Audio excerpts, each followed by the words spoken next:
Em 2024, a Guiné-Bissau celebrou 3 décadas de uma experiência democrática. E ao longo desses 30 anos, o país realizou 6 eleições presidenciais e 7 legislativas.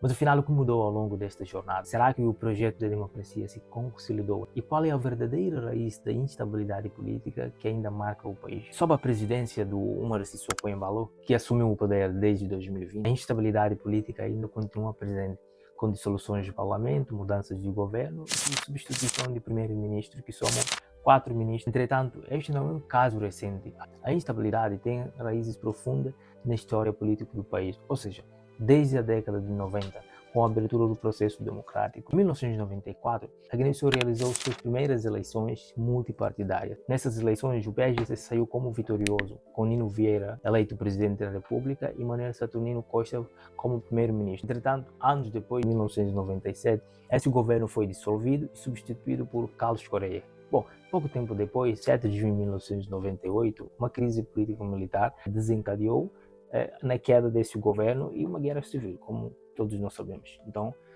durante esse período, foi criado o governo de transição para organizar as eleições. E as eleições de 99 deram um cenário político com a vitória do Kumbaya. Porém, a instabilidade política manteve. Durante o mandato do Kumbaya, tivemos também diferentes governos, como, por exemplo, Caetano Hichilema, de 2000 a 2001, Francisco Ali, de 2000.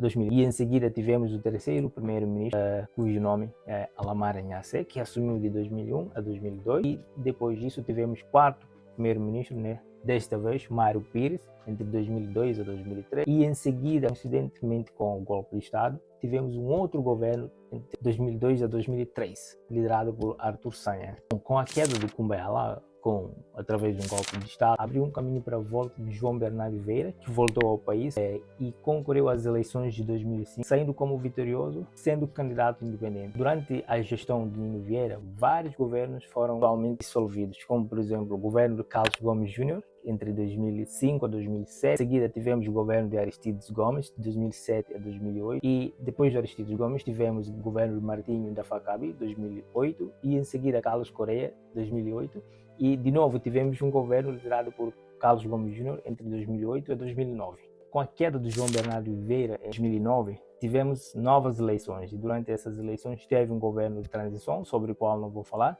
Mas eu vou destacar aqui um governo que trouxe alguma mudança, no caso, durante a liderança do Malamba Castanha entre 2009 e 2012, não tivemos constante demissões de primeiro-ministro. Portanto, foi uma das presidências que não teve frequentes mudanças de governo.